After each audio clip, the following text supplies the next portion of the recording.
Congratulations! Thank you. That screening last night was amazing. I mean, how do you feel right now? I feel great. I love what I do, and I love being able to come home to Dallas. I grew up right down the road, and so to share the work that me and my team did with the Dallas audience feels wonderful. How many years did you have to follow this story? Which story are we talking about? Well, you were filming. I mean, you had a couple of years. Yeah, I have two films. Which one do you I'm talking about Austin because I saw it last night, and that's on my mind. Gotcha, sure. I've been working on the Austin City Limits film for about 2.5 years. And so I started in the fall of 2013 and just dove right into the archives of the show, finding great performances. And first thing I did was interview Willie Nelson, because I figured the project may fall apart at any moment, but if I get to spend some time with Willie on his bus, it'd be worthwhile. So are there any stories about being with Willie on the bus that there are some stories. Sure. When you're with Willie, you got to do things the Willie way, and I certainly did. And what was he like?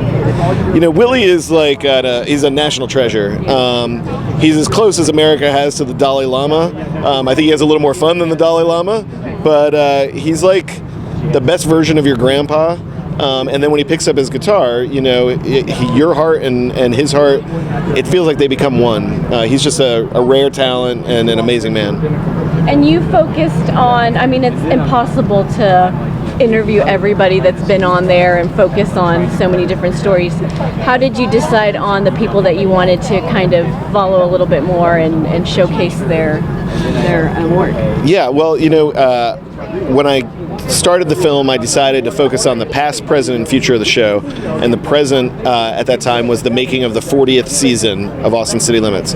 So I embedded with the longtime crew, and as artists came through tapings for the 40th season, I spent as much time with those artists as I could. And so that included Tao and the Get Down, Stay Down, and the Avett Brothers, and Beck, and just these really great live performances that I could capture myself. And at the same time, we were digging through 40 years worth of incredible archives and focusing on performances by Ray Charles and Lucinda Williams and Lyle Lovett, and so the list goes on and on. There's no way we could include it all, but I managed to get most of my favorites in there, and I hope I got some of yours in there too.